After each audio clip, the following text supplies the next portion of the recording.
श्रीमती विजय लक्ष्मी गौतम जी,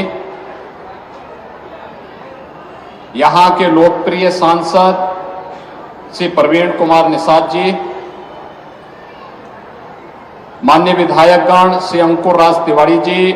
श्री अनिल कुमार त्रिपाठी जी, श्री गणेश चंद चौहान जी, पूर्व सांसद श्री इंद्रजीत मिश्र जी, श्री अष्टभुजा शुक्ला जी, पूर्व विधायक श्री राकेश सिंह बघेल जी, भारतीय जनता पार्टी के जिला के अध्यक्ष श्री जगदम्बा प्रसाद श्रीवास्तव जी, जिला प्रभारी अजय सिंह गौतम जी, संजीव राय जी, वेद प्रकाश सिंह जी, नगर पंचायत मगहर की अध्यक्ष श्रीमती अनवरी बेगम जी, आज के इस कबीर महोत्सव 2024 के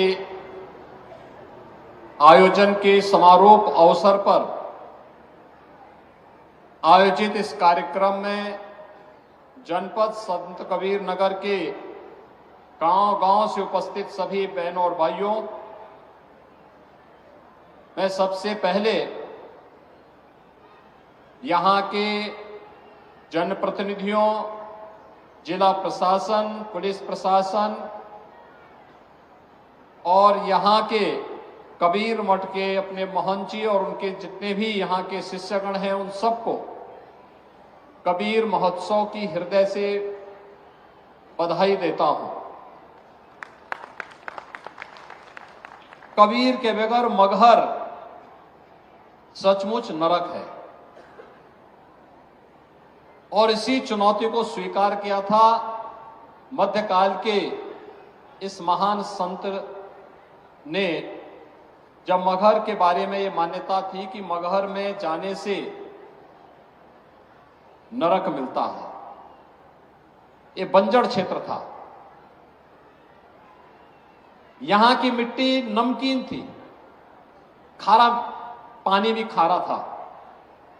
लेकिन उनके चमत्कार ने इसे स्वर्णमय बना दिया है। आज आप देखते होंगे पवित्र आमी नदी यहां बह रही है। जो फसलें सब जगह होती हैं वैसे ही यहां पर भी होती हैं। पानी यहां का मीठा हो गया और संत कबीर की चमत्कार से ये पूरा जनपद चमत्कृत भी हो उठा। इसलिए कबीर महोत्सव ही यहां की पहचान है, इस जनपद की पहचान है और जनपद का नामकरण भी इसीलिए संत कबीर के नाम पर ही संत कबीर नगर के रूप में इस जनपद को हम सब जानते हैं। इस अवसर पर पूरे संत कबीर नगर जनपद वासियों को मैं हृदय से बधाई देता हूं, अपनी शुभकामनाएं देता हूं और स्वाभाविक रूप से अयोध्या में प्रभु रामलला के 500 वर्षों के उपरांत भव्य मंदिर में आगमन के उपरांत संत कबीर नगर जनपद में मैं आ रहा हूं तो 350 यानी 360 करोड़ रुपए की परियोजनाओं का लोकार्पण और शिलान्यास करने का अवसर भी मुझे प्राप्त हुआ है। ये 360 करोड़ रुपए की परियोजनाएं जो आज यहां पे लोकार्पित की गई हैं, इसमें सुरक्षा से जुड़े हुए, पर्यटन से जुड़े हुए और आम नागरिक के जीवन से जुड़ी हुई शिक्षा है, स्वास्थ्य है, पेयजल है, सड़क है, इन सब से जुड़ी हुई योजनाएं हैं जो उसके जीवन में व्यापक परिवर्तन का कारक बनती हैं। बहनों और भाइयों, यह एक बहुत महत्वपूर्ण क्षण है हम सबके सामने, जब तकनीक का उपयोग करते हुए हम लोग हर नागरिक को सुरक्षा की गारंटी दे सकते हैं। अगर हमने उत्तर प्रदेश में सुरक्षा को प्राथमिकता नहीं दी होती तो 17 के पहले जैसा पहचान का संकट उत्तर प्रदेश के नौजवानों के सामने और उत्तर प्रदेश के वासियों के सामने था, यही संकट होता तब न निवेश होता, न विकास होता और हम सब अपनी पहचान के लिए मोहताज होते। लेकिन जनता जनार्दन ने अपनी भूमिका का निर्वहन किया। डबल इंजन की सरकार प्रदेश में आई और आज परिणाम है कि सुरक्षा का एक बेहतर वातावरण भी मिला। विकास की योजनाएं प्रभावी ढंग से क्रियान्वित हो रही हैं और विकास की योजनाओं के साथ साथ जनता को लोक कल्याणकारी योजनाओं का लाभ किस रूप में प्राप्त हो रहा है। आज इस कबीर महोत्सव के अवसर पर मगहर में 600 बालिकाएं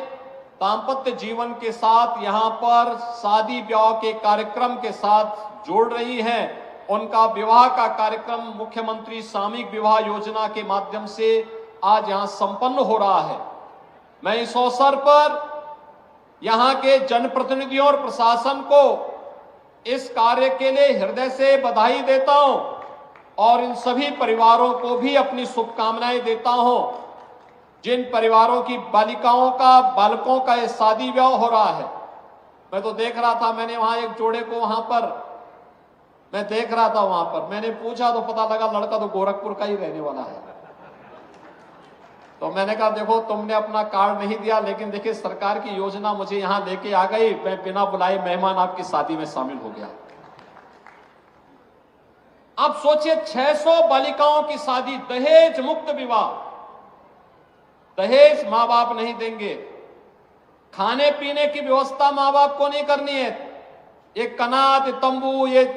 जितना भी तामझाम ये सब मां बाप को नहीं करना है, ये सारी व्यवस्था सरकार करेगी। 51,000 रुपए हर जोड़े की शादी के लिए, जिसमें से 35,000 रुपए बालक बालिका के खाते में जमा कर दिया जाता है। 10,000 रुपए का सामान बालिका और बालक के लिए खरीदे जाते हैं और 6,000 रुपए खाने पीने आदि व्यवस्था में यहां पर खर्च हो रहे हैं। 51,000 रुपए हर जोड़े को शादी ब्याह के लिए सरकार उपलब्ध करवा रही है। यह एक बड़ा कार्यक्रम और मुझे आज बताते हुए प्रसन्नता है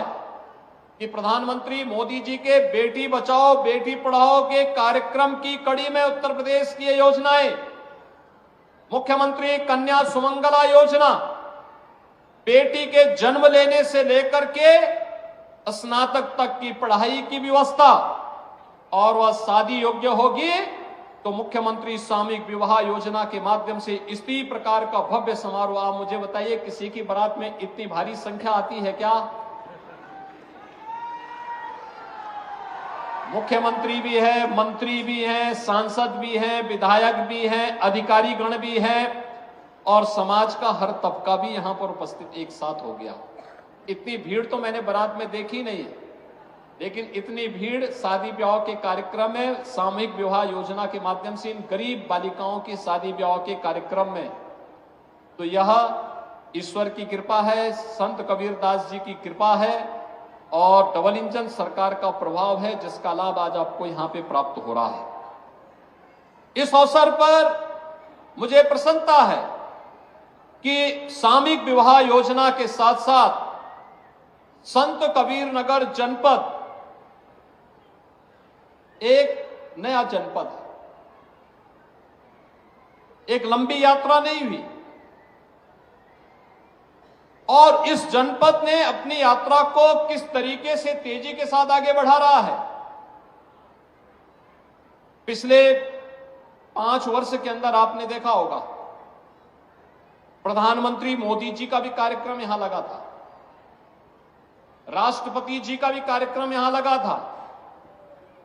कबीर एकेडमी का भी निर्माण हम लोगों ने यहां पर किया है,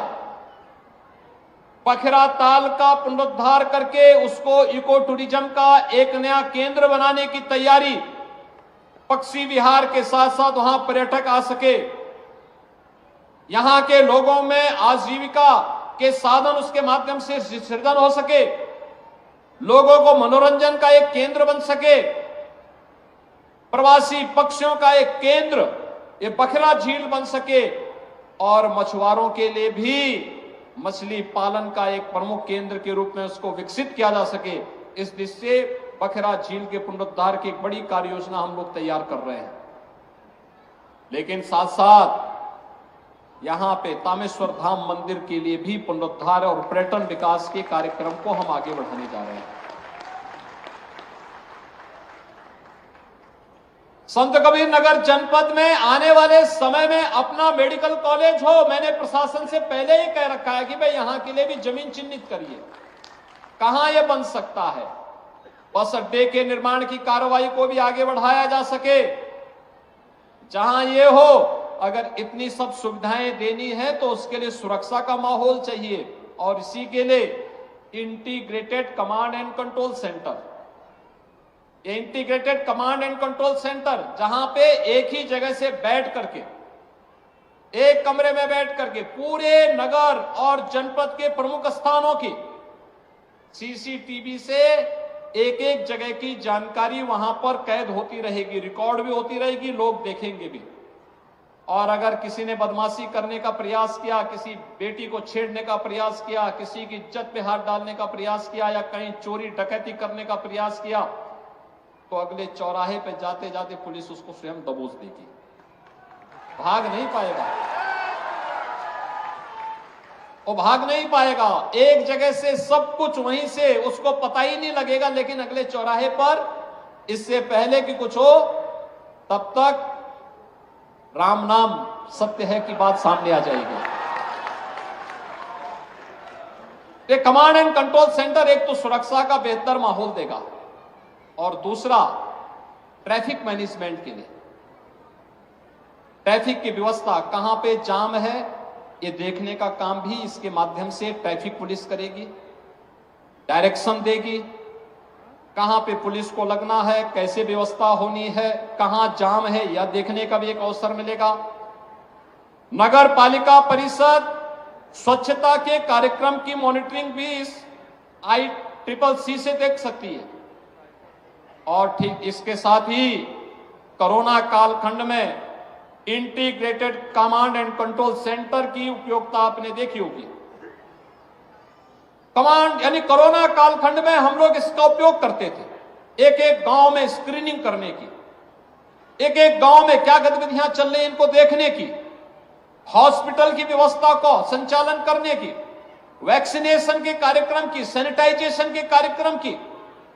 और तमाम अन्य कार्यक्रमों को हम लोग लेकर के चलते थे। और आज ये सभी कार्यक्रम यहां पर मुझे बहुत अच्छा लगा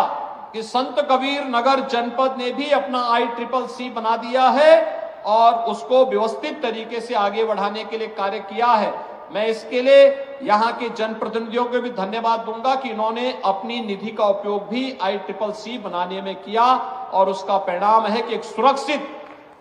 खलीलाबाद, सुरक्षित मगहर, सुरक्षित संत कबीर नगर, उनके प्रयासों से आज यहां पे प्रशासन और शासन की योजना का लाभ यहां पर उसके माध्यम से लोगों को प्राप्त होगा। आज देश बदल रहा है,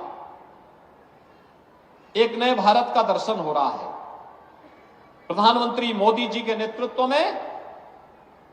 इस नए भारत में हम सबका गौरव बढ़ा है। 140 करोड़ लोग आज अपने आप को गौरवान्वित महसूस करते हैं। जब देश शक्तिशाली होता है तो वह समर्थ भी होता है, समर्थ होता है तो समृद्धि अपने आप आने लगती है, और उस समृद्धि को देखते हुए आज भारत दुनिया की 5वीं बड़ी अर्थव्यवस्था बना है। और बहुत शीघ्र 2024 में एक बार मोदी जी को फिर से देश के प्रधानमंत्री पद की कुर्सी सौंपिए, भारत दुनिया की 3री बड़ी अर्थव्यवस्था बनेगा। भारत का दुनिया की 3री बड़ी अर्थव्यवस्था बनने का मतलब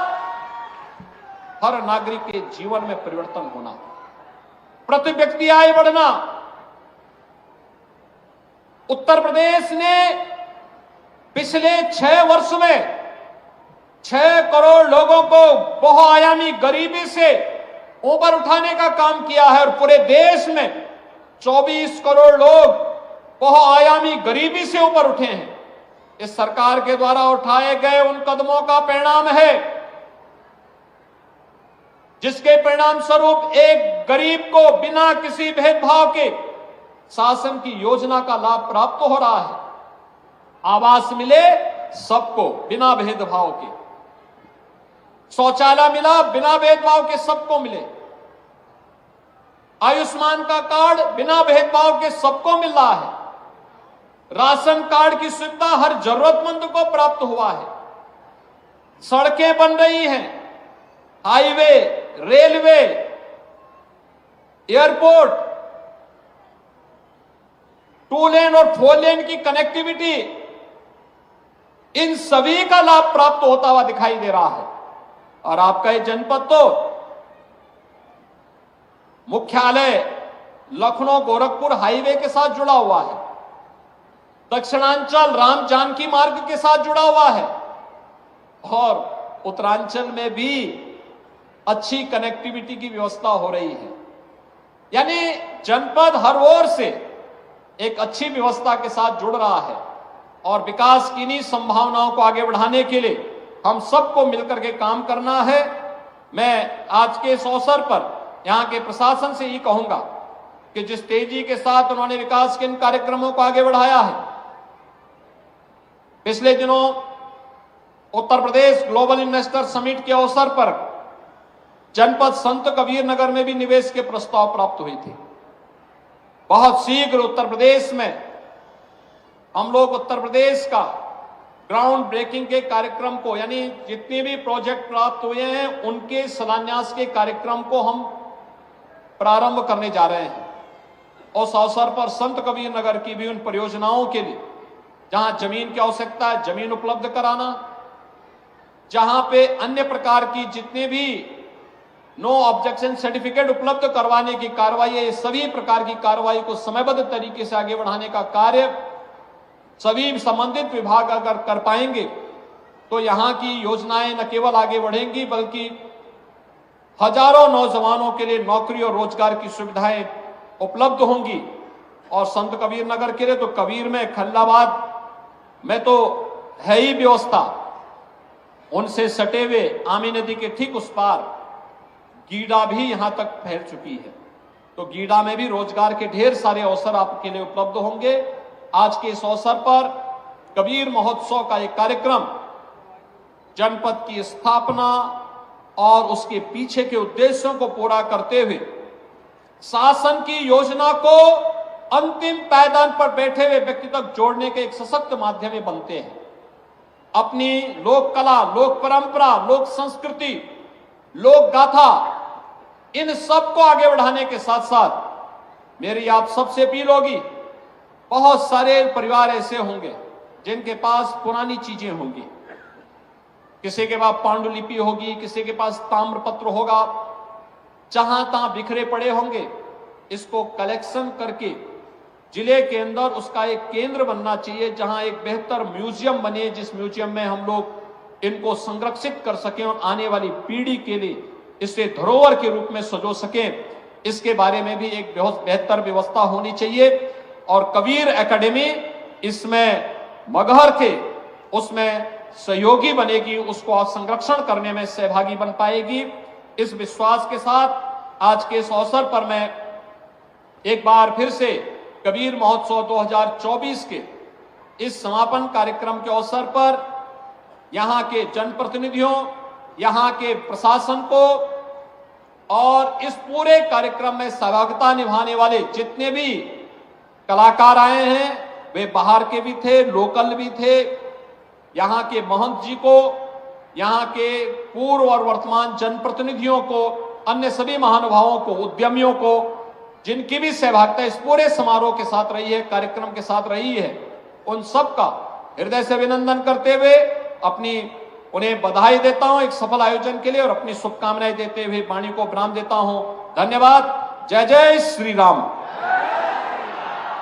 बहुत बहुत धन्यवाद, आभार माननीय आपके आशीर्वचन के लिए। आप सभी अपने स्थान पर बैठे रहें।